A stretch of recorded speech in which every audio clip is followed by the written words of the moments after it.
And welcome to another edition of the Limitless Leadership Lounge. I'm your host, John Gehring. We're so glad to be joined by a very special guest today that Coach connected with. Of course, Dr. Anuma Kareem and Coach Jim Johnson are here with me today for this week's episode. Coach, can you introduce our guest and let's get started today?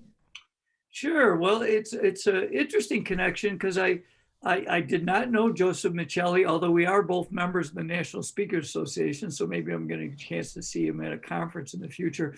But as you know, our followers know, we interview Howard Bahar that's coming out today. And I actually ordered another book on Starbucks that was written by Joseph Michelli called The Starbucks Experience. And I was really impressed with the book. And after connecting with Joseph, he told me that he knows Howard quite well, and we were excited to offer him. Joseph actually has a PhD from USC. He's a prolific author, has written numerous New York Times bestselling books, and also is a professional speaker. And we are a little envious because he's down in the Tampa area of Florida, where the three of us are in upstate New York, still under very cold conditions. But Joseph, first of all, before I start with the first question, we'd like to welcome you to the show, the Limitless Leadership Lounge, where we try to help young and emerging leaders. Well, thank you so much for having me. I've been so appreciative of your support online over this time and just letting people know about the books. And hopefully we'll do something exciting today to talk about leadership. Awesome. Well, thanks. Well, I'm going to start with the first question. And I know that you've done a lot of various books with, big businesses, Airbnb, Zappos. But actually, I spoke for Zappos, so I'm a little familiar with them. And certainly Starbucks amongst others. Well, my question to start would be is, in all your research and working on these books for these great companies, can you share one, two, or maybe even three qualities of the leadership that you thought were consistent amongst those great organizations or companies? Well, in all cases, Coach, I had the opportunity to work with these brands in advance of actually writing about them. So they were already seeking, expertise and ideas outside of their organization to come in and work with them. So I'll give you an example. At Mercedes-Benz USA, Steve Cannon had brought me in and said, Joseph, can you bring in someone from Zappos? Can you bring in someone from the Ritz-Carlton? These are companies, obviously, I've written books about. So they can present to our leadership team, and we can all start thinking about how do we take not only the automotive experience up a notch, but how do we compete against the Ritz-Carlton experience? And so can you bring in leaders who have helped them achieve something in their customer delivery? So it starts, I think, with this acceptance that they don't have it all figured out, and that they want to benchmark outside of their industry to look for some of the best of the best. And then from there, all of the big brands that I work with ultimately have opened me, at least the ones you referenced, have opened up the opportunity for me to write about them. So they're not worried about people just stealing their content. They believe in abundance. They believe that it comes down to not only great ideas, but incredibly consistent execution. And that even if you give away the ideas, not everyone's going to execute in a way that's going to be competitive. And if they are really good, they'll push you to be even better. Excellent. And I think everybody has their own unique ways. So that's why true leaders, they are not hesitating to share their ideas because everybody's bringing new twist to it. Absolutely. And then we build on each other's ideas, and your idea sparks a manifestation of that idea differently in my business. Exactly. I was curious because you have another book, Stronger Through Adversity, during this COVID time. You wrote that book. And I was wondering, there is also a personal story behind your journey. I would like you to share that story with our audience. And also, how do you think that these kind of adversity really prepares a leader for the future? Because from my own experience, 7 years ago, I lost my dad, then I lost my best friend, then the job in crisis. So everything was happening. And I think I thought about how I can transform this pain into something amazing. And that's when I started my nonprofit, Heroes for All. So what was your journey like? How did your experience transform you? Well, first, I just want to celebrate that observation before I get into my story, because I think that if we don't use our pain as a catalyst for our growth, we're denying ourselves a great catalyst, right? But to your point, I mean, I was going into 2020 with a plan A that was very different than the plan X. I think I went through B, C, D, and all of the rest before I finally hit something that I could get through the year with. But Plan A was that I was going to be, among other things, writing a book about Godiva chocolate. So just in the short of it, I'd worked with the CEO of Godiva chocolate at the time when she was at Starbucks. And it just so happened that in 2020, her strategy was to go head to head against Starbucks by taking Godiva chocolate into the morning breakfast cafe space. So instead of just selling Godiva chocolate in retail or making it available online, she was opening up high street stores right across from Starbucks. They were going to have these wonderfully rich mochas with wonderful Godiva chocolate in them and a variety of other savory treats. So I was part of working with her back in Starbucks. I had been a consultant for Godiva, and they were about to approach their 95th year with this wonderful new concept. So I was rapidly going to build the book around that, go into their manufacturing plants, all of it got shut down. High street stores got shut down. The manufacturing tours got shut down. And so fortunately, I was still working as a consultant virtually with a lot of other clients. And as I went through that, I listened to people. And I think, Paul Tillich, the philosopher, said the first act of leadership is to listen, right? Like that's the first act. And so I was listening to all these leaders who were anguishing about how do I keep my people safe? How do I keep my customers trusting that we're going to take care of them? How do I keep commerce going? And as I heard more and more of that, I started to realize they were approaching it with very different leadership styles. Mm-hmm. Some were becoming more controlling in crisis. Some were too engaging and too open for input that they were immobilized because they were soliciting all of this input at a level they could not actually gather and then act. So I'll end the story with that to say that as a result of those observations, I started to catalog the varied strategies that people were taking to get through the pandemic. And that cataloging was in a book that turned out to be 140 leaders' voices on their perspectives. Wow, Joseph, wow, thanks so much for sharing that. And of course, we look forward to diving deeper into that. But I was also curious about your time with Howard Bahar and what you learned from him and some of the things that you wrote in the Starbucks experience, that the book that you wrote there. What did you learn from Starbucks as the organization and from Howard himself? So I was fortunate to hang out with the big three. We called them H2O. Okay, so there was two Howards and an Orrin. There was Howard Bahar, there was Howard Schultz, and there was Orrin Smith. Now, Howard Schultz is certainly the most prominent among those as the CEO, as the visionary behind the brand. But here is how I saw the three leaders. And I think it's important for young leaders to really appreciate that their leadership comes in all kinds of different styles. We bring our own core competencies and our strengths, play your instrument well, develop talents that are peripheral and adjacent to that, but be authentic to who you are. So these three people are very different. And what I learned specifically from Howard Bahar is that he was the cheerleader, soul, spirit, humanist in the brand. He was constantly championing servant leadership, that being of service one to the next is really the greatest gift we can be. Now, just to give you a slight flavor of difference, Howard Schultz was the visionary. Howard could see something and he could articulate his vision in such compelling ways. There are very, very few people I've ever met that have that power. So Howard could say, you know what, we need to have a lighter roast for afternoon consumption. I think we'll call it blonde, and we'll be able to order tall blondes at Starbucks, right? Long before we had any road ramp to be able to make that possible. So, and then let's take Orrin Smith. He was operationally excellent, the numbers guy, the spreadsheet dude, and the three of them had created such magnificent synergies, and they owned their lanes. They conflicted plenty, but they created genius, and the results speak for themselves in terms of the meteoric growth of the brand. Well, you've given us some great ideas. How about I'm going to take you through a scenario right now, Joseph, and it's the person that just gets promoted into their first leadership position.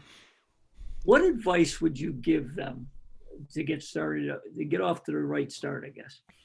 Well, first off, don't take yourself too seriously and don't expect to be where you want to be at the end. It's not where you start, it's where you end your leadership journey. And the best thing any of us can do is maintain our humility and our willingness to learn and assume we don't have all the answers. So my favorite advice came from Horst Schulze, who's been a mentor of mine. He was the founder of the modern day Ritz-Carlton Hotel Company, written some amazing books like Excellence Wins, written Excellence Wins. But Horst told me how they used to test young leaders in his brand. So in the Ritz-Carlton, if you came to become your first job as a general manager of a hotel, they literally had a side bet going and they put more and more money in it. And essentially it got up to something like $10,000. And $10,000 was given to the first leader who came to the senior leadership team and said, in response to the question, what are you going to change now that you've been put in this position? The first leader who was willing to say, I'm not going to change anything until I understand what's working. And it didn't happen. Everybody felt obligated to have a change mindset, a vision, going in the door, kick through the door like John Wayne. For our younger listeners, they have no idea who I'm talking about, but kick through the door and be able to just know what you're going to take.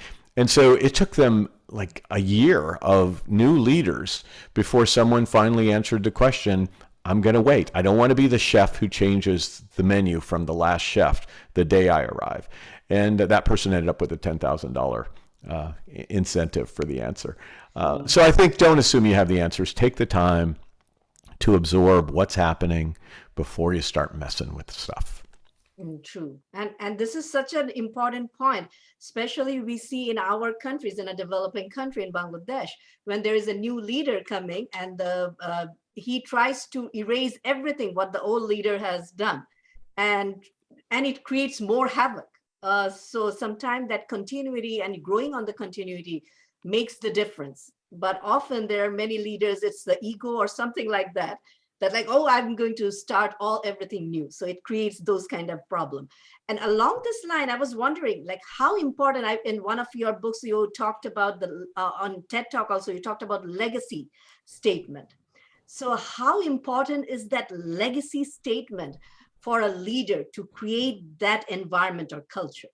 So, wow. I mean, there's so many great things about that. I don't even know if I can answer. I'm just going to sit here in awe of the question. I mean, first off, thanks for giving an international perspective, because I think often we get very narrow-minded about leadership, and I love that we can talk about it in a more international setting. Specific to your question, I'll take it back to Starbucks, since that seems to be a running metaphor right now. Howard Schultz's leadership legacy is essentially that he was going to elevate lives one cup at a time, and he was going to leave a lasting brand in the process. Right. That really was how he made decisions, right? How do I make sure that I am elevating lives, and how do I make sure our brand lives? So there was a time when he was the chief global strategist, had given up the reins to Jim Donald. He went back to the CEO role because he had to do a takeover of his own brand and flip it back around so that it was going to have lasting, have sustainability. I think we all need to know what we're about in our leadership. What do we hope it's going to be? And frankly, we can change that course as we move through our leadership, but we should have, in the words of the great Stephen Covey, right, that we should have an end in mind, right, that we make our decisions against. And so for me, I want to leave a legacy of serving those who serve well. I want it to be said that he invested time in people who were authentically committed to doing great things in the service world. That means I have to make decisions to not spend time with people who I don't think are committed to that. So I'm going to have to pass over clients who, I have literally, I got to tell you, this is amazing to me, but I literally had someone tell me, this is the year of the customer. To which I wondered, what was the year before? Like the year of the pony or the pizza or what? Because if you're not in your heart, in the spirit of believing you're in the world of serving customers, then you don't want me to be your consultant. And I'm not going to window dress it for a year, right, so that it looks like you're committed to customers. So my point is, I know what I want my legacy to be. I'm going to make decisions based on that, so I can step into that and increase the probability that that's how I'll be known. Joseph, I could just picture taking you back to what you said before about the $10,000 bonus. I can picture that dramatic moment when the person gives the correct answer. That new leader says, "You know what? I'm not going to change everything yet." And then ding, ding, ding, ding, Yeah, confetti, lights. Yeah, confetti falls from the balloons. sky, and they get a like Gatorade bath of $100 bills or something. Right? But seriously, this is something that's so important to touch on. Is the people, you think of an elected leader who comes in with their like 30-day plan or whatever it's called. But how important is it for a leader to be adaptable? And really my question is what kind of leader have you seen? Has there been a leader that you've worked with that you have witnessed an instance of them being super adaptable and not having all the answers going in, but having the right leadership skills to adapt when they're in it?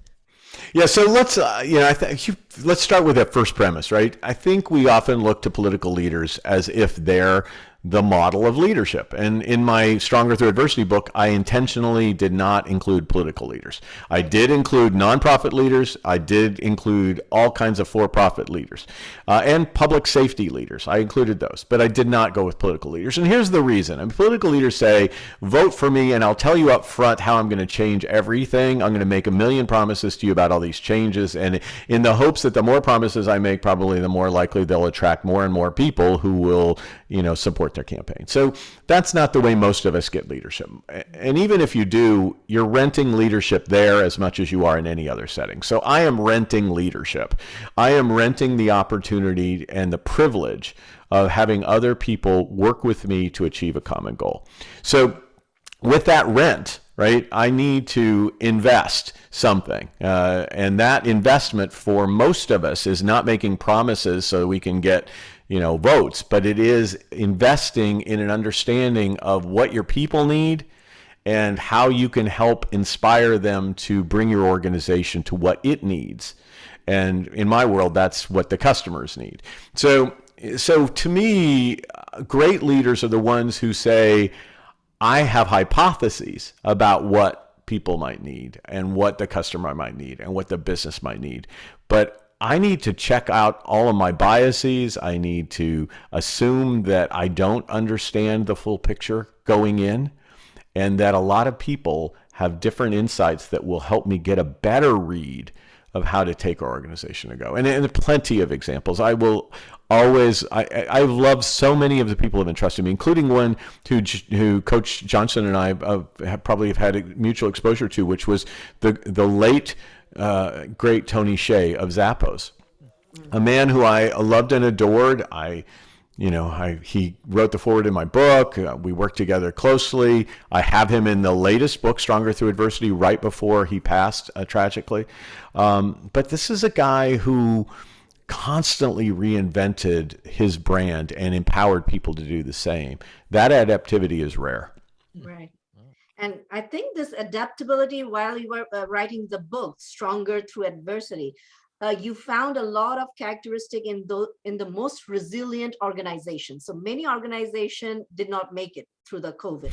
And many organizations like Rose, like Zoom and so many other organizations, sometimes opportunity creates crisis. So what are, did you observe any trends or any characteristic of a leader in a resilient organization? If you can. I think, I love the observation. And, I start the book with a quote from Mike Tyson, not someone that I'm sure Coach or I use a lot as our quote generating source. But Mike did say that, that we all have a plan until we're punched in the mouth, right? And clearly great leaders were able to adapt to that punch. Now, as you so eloquently put it, we end up with situations where some people had not prepared well enough, so they took the punch and they went to the mat. Others had enough in them that they had wobbly legs, they grabbed onto the ropes and they got through the round. And then some people positioned themselves not only to win that fight, but to be ready for the fights ahead in future iterations of the brand. Specific, to this, what did I learn? I have like 23 different, varied chapters. So there's a lot to to swallow on that. But one of my favorite learnings was that most of us have a preferred leadership style. We either like to lead from the front. We like to be the visionary. Take the hill with me. I know where we're going. Follow me, people. I'm inspirational. I'm exhortational. I'm at the top of the heap, and you're all going to follow me. Or we like to lead from the middle. We like to be just one of the regular folks. We want to get in with them, roll up our sleeves, and lead side by side. And then some of us like to lead from the rear. We want to kind of give people a lot of run room to create their experience, their momentum, and we want to nudge them along and celebrate them as we need to. And so I have a whole chapter in Stronger Through Adversity that's about this principle of front, middle, back. And I use a metaphor from wild horse herds. Not your common metaphor for leadership, but basically in the world of wild horses, there is an alpha mare who leads the pack. She leads from the front. There's an alpha sire. He's in the back of the pack who kind of keeps the pace. And there are a lot of horses in the herd that shape herd behavior. Side by side with other horses, they don't let them get too wide. And unlike a horse herd where they have specialists who have all these roles, great organizations in crisis have leaders who shift their positioning. Even if they prefer one position over another, they shift them based on the needs of the experience. So to give a very concrete example, Michelle Cole, Michelle Gass of Kohl's, the CEO of that organization at times was saying, I'm going to help us get to the end of COVID. Then at other times she was in the stores as they were reopening from the shutdown, physically next to her people. And yet at other times, she intentionally was the last person to speak at a meeting because she knew that if she got out in front of the meeting, she would restrict innovation and ideation. So there's so many things I learned listening to the leaders who were struggling to get themselves through this pandemic. And we're not through it yet, but I think we've learned a lot that have enabled us to continue to keep business and people safe. Definitely. Joseph, you brought up a few times the power of listening.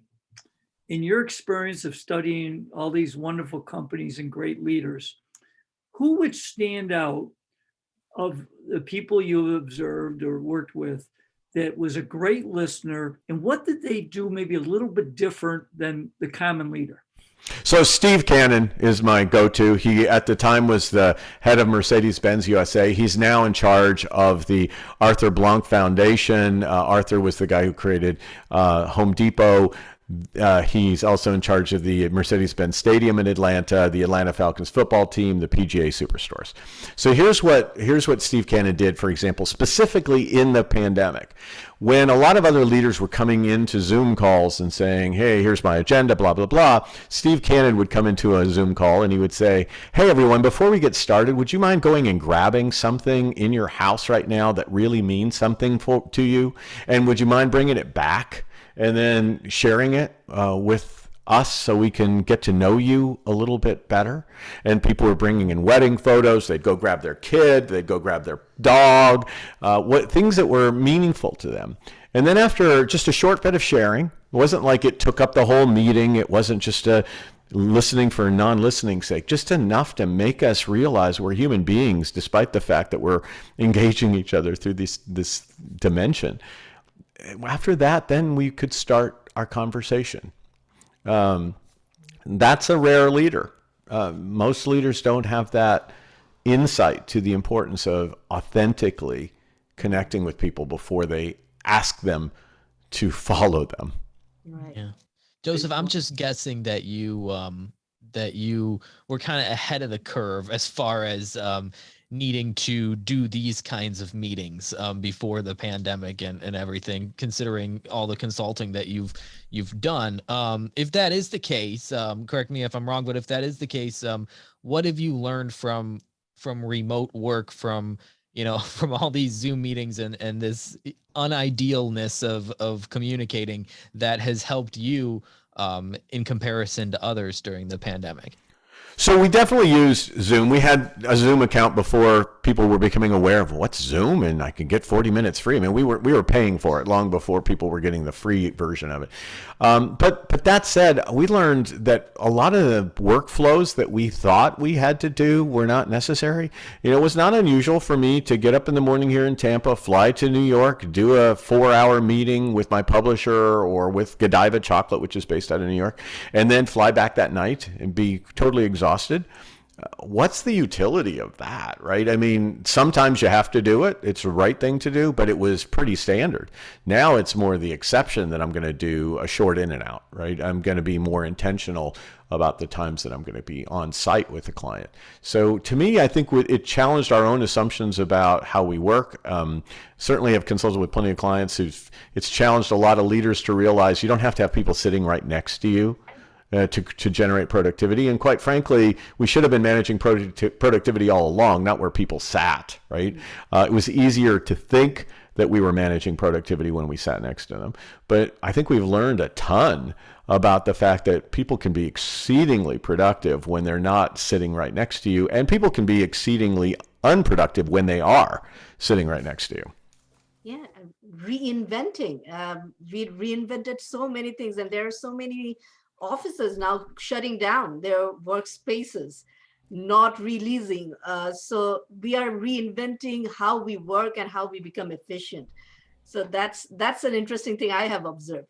And I was also wondering, because you talked about nonprofit sector, and because I run a nonprofit both here and in Bangladesh, what are some characteristic or any difference you have seen between a nonprofit or a profit organizations, the leadership in those things? Or do you think any convergence between those two? Any of your takes? First off, I think we have done a major disservice to not really studying nonprofit leadership to the degree that we study for-profit leadership. The challenges are different. First and foremost, I think for-profit leaders are beholding to stakeholder groups around short-term decision-making. Nonprofit organization leaders are dependent upon volunteerism. They're dependent upon keeping the mission front and center and alive. And yet they have to have a massive amount of skills and fiscal responsibility, because there is no mission without money. So figuring out how to be a fundraiser, figuring out how to mobilize volunteer workforces and influence people to want to give maximum effort instead of require them through some kind of financial arrangement. These are remarkable talents that I think nonprofit leaders have to bring to the table. I often say it's a lot easier to run a for-profit business like Starbucks than it is to run the American Red Cross, who was kind enough to have its senior leaders involved in Stronger Through Adversity. So yeah, I just think it's much more complicated to mobilize a volunteer army than it is to be able to say, hey, if you don't follow the checklist, you can find employment over at Dunkin'. Mm-hmm. But there are these convergences. I'm also observing we have to learn about marketing skills, how to market through social media and website. Earlier, many years ago, nonprofits did not follow those kind of thing. Like, we are serving people, that is the major thing. But now we have to think about marketing, boosting, because there are so many stakeholders we have to take care of. And also corporates are also now thinking about the CSR, corporate social responsibilities. So that is also becoming another important aspect. Like, organizations are no longer just for the profit, but I think for serving. So what are some of your takes on that? Well, first off, I think every business should be serving all of its stakeholders. So corporate social responsibility to me is a responsibility of business, right? I mean, if we're going to draw resources from the earth and we're going to draw from these communities in terms of their support of our businesses, we need to give back. So that is, I think, just a natural reality of for-profit business. But to your point, I think nonprofit leadership has almost always lived under the shadow of the really sexy thing being for-profit leadership. Nonprofit leaders, not only on the marketing side, I think the collaborative side of that's, for the longest time, nonprofit leaders were competing against each other for a finite amount of dollars.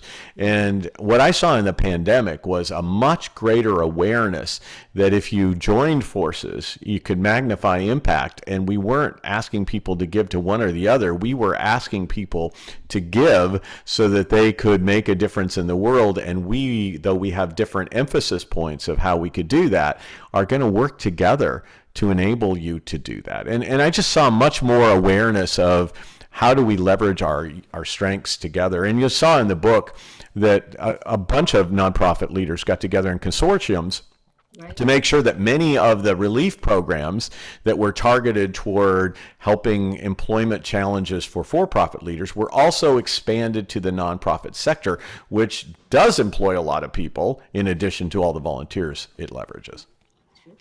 Joseph, you've worked with a lot of leaders in various businesses, both profit and nonprofit.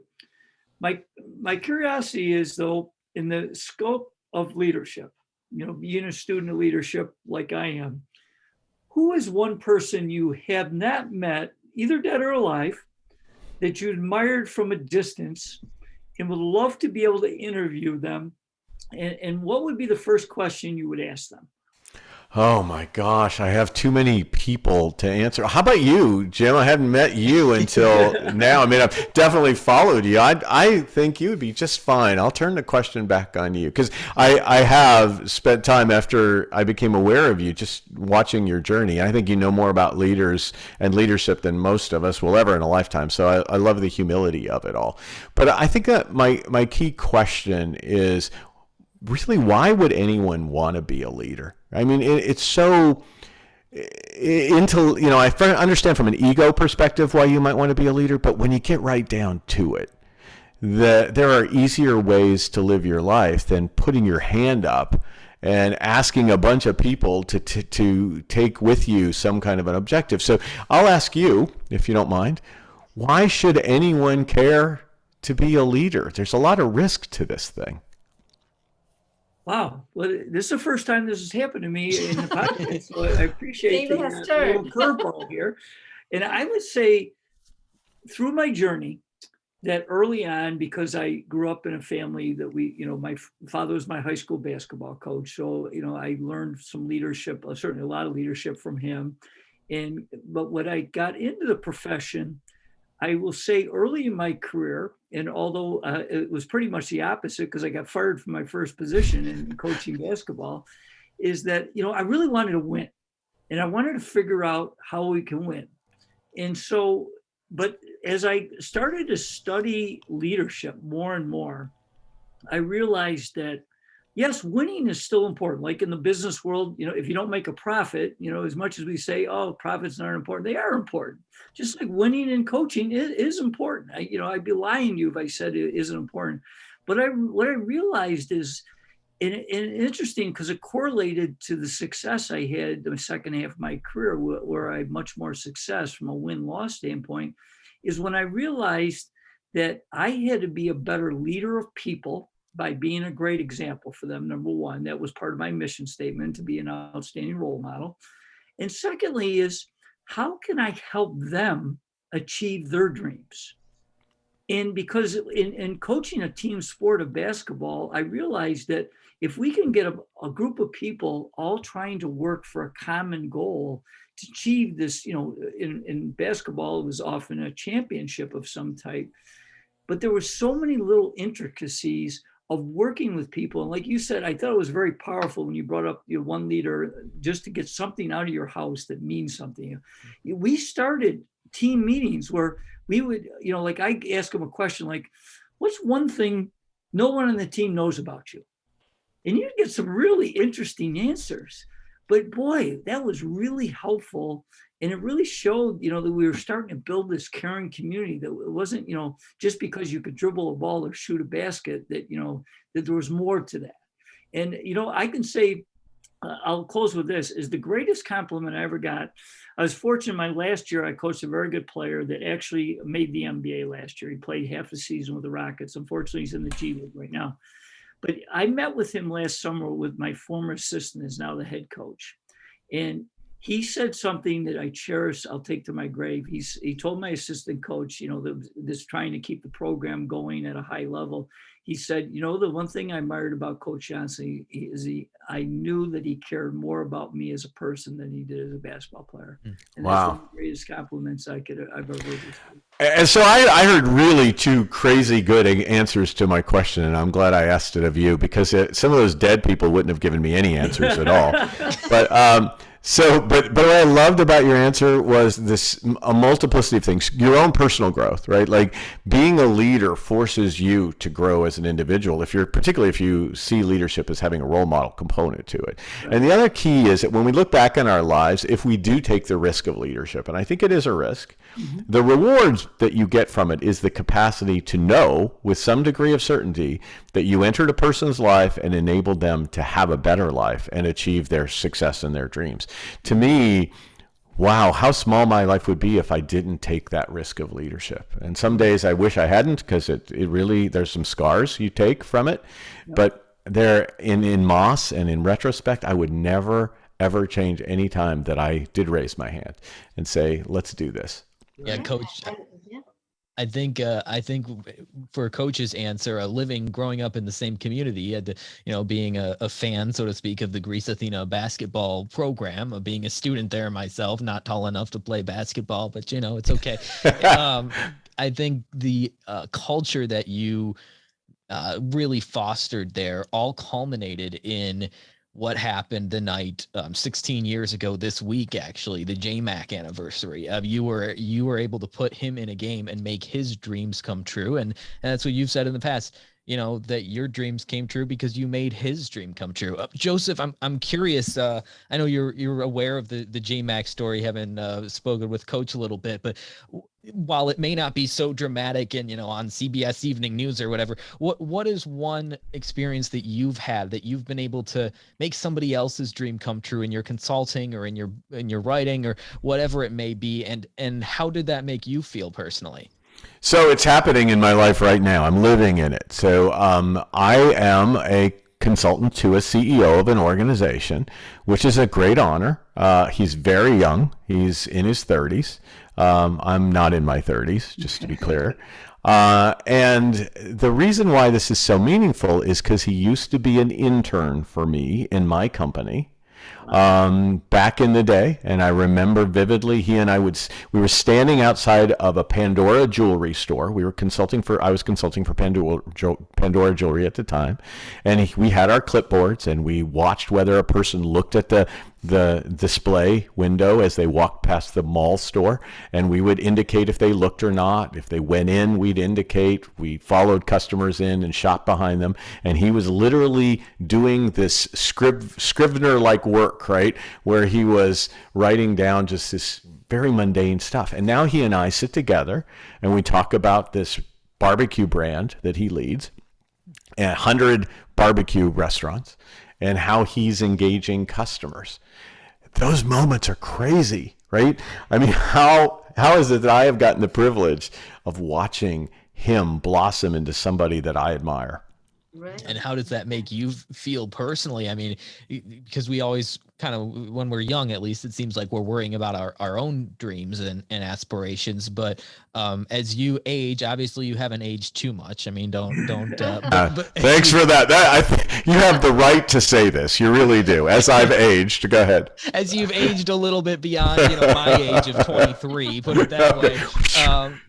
How have you found that the perspective shifts from being focused on yourself to focusing on others' dreams? Well, I think that has probably been one of the greatest gifts my parents gave me growing up. So I think probably from an early age, they made it pretty clear it's not about you, right? And I think that's been my salvation, because the more you get that early, and whenever you get it in your leadership career, the more it becomes about you in the end. So I often put it this way: service serves us. I mean, serve first, and then in the process of serving those who you lead, you will be served. It's, to Coach's point, winning comes from helping other people achieve their dreams. That's the whole point that people who finally get it, whenever they get it in their life, really start picking up momentum, and that win-loss column starts to change. Right.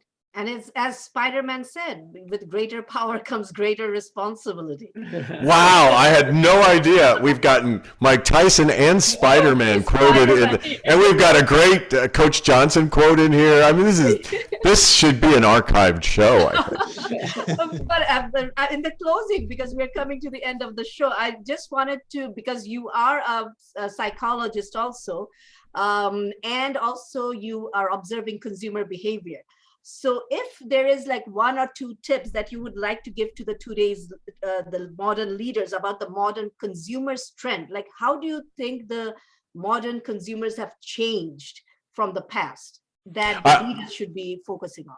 I say trust your own observations. Most of us see the changes, right? We know what's happening. We know that people want effortless experiences. We want more technology for self-service. And when we want people. So we want to have an option to opt into people at times, but the default to people isn't around anymore. I don't need a person to answer the phone. In fact, I don't want to call your company. I would rather be able to get my needs met in a self-serve kind of way. So I think pay attention to those things. And I think the other reality is that people want to do business with humans that have souls. And so while all the technology will enable us to expedite the experience, they also want to know that our brand is filled with soulful people. So make sure that you know who you are, what you want people to think, feel, experience, and do. Build your brand around that and move forward with loving on people and providing them technology to self-serve when they opt that direction.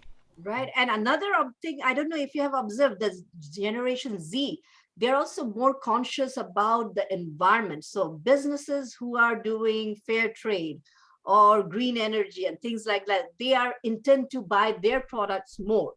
So have you seen that's in keeping with my messaging on soul, right? Like soul means you have a true north, you stand for something, you take action in accord with it. You're absolutely right. Generationally now, thank goodness, we've swung to a place where it matters more who you are and how you behave in the world around you than just what you claim to be in your marketing material.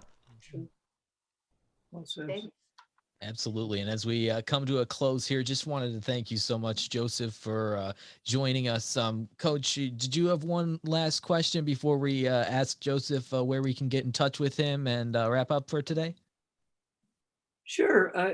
I'll well, first of all, I'd like to thank you again. Boy, it's been a really pleasure, and even the curveball to me was a good thing for me. So I appreciate that. I don't know if I should throw curveballs to basketball experts, but okay. I mean, that's true. That's true. That might be the wrong metaphor, but anyways, my last question to you would be: is that out of all the companies you work with, how important is it for them to have a mission, like the famous mission statement? And if they do, what were the more successful companies doing, maybe different than companies who are struggling as far as working the mission consistently?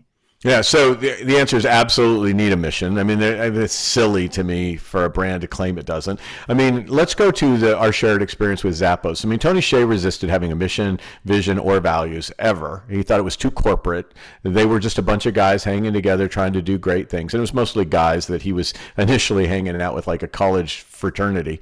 But he realized pretty quickly on that if you don't have that, there's going to be a lot of people who are trying to shore up on you, particularly when you have to go to scale, that are not going to be like-minded and like-spirited, and so you need to have it. So I think what they do differently, and we'll continue with Zappos as an example, is that they don't let that mission be something that's on the wall that was crafted at a corporate retreat. They make it something that is a living, breathing way they go about doing things, including how they select for talent.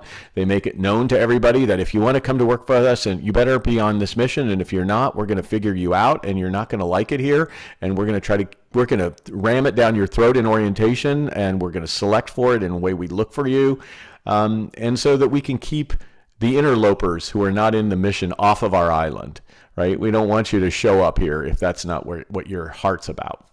But if you do have that as your heart, we're going to do some amazing things together in the direction of that mission. So, again, and Tony did it in so many different ways, including having people send videos to see whether or not they were living examples of those values.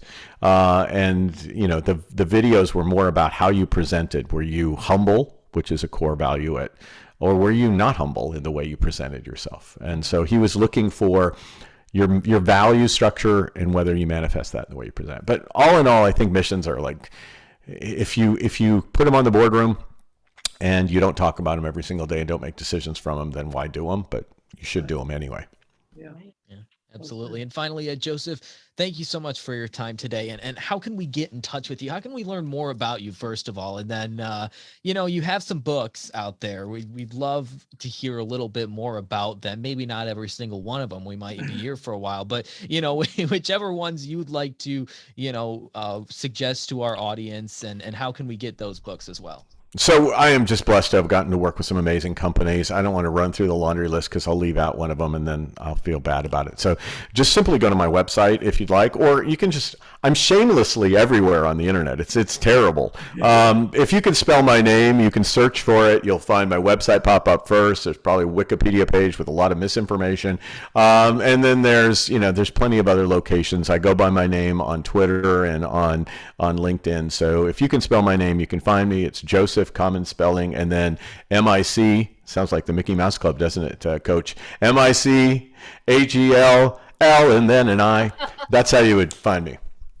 And those contact info down in the show notes, also your website as well. So thanks so much for joining us. We really appreciate your insight today. We learned a lot from you, and I know hopefully we're just trying to help young and emerging leaders here, and we know that your insight and your experience from all the clients that you've worked with can do that.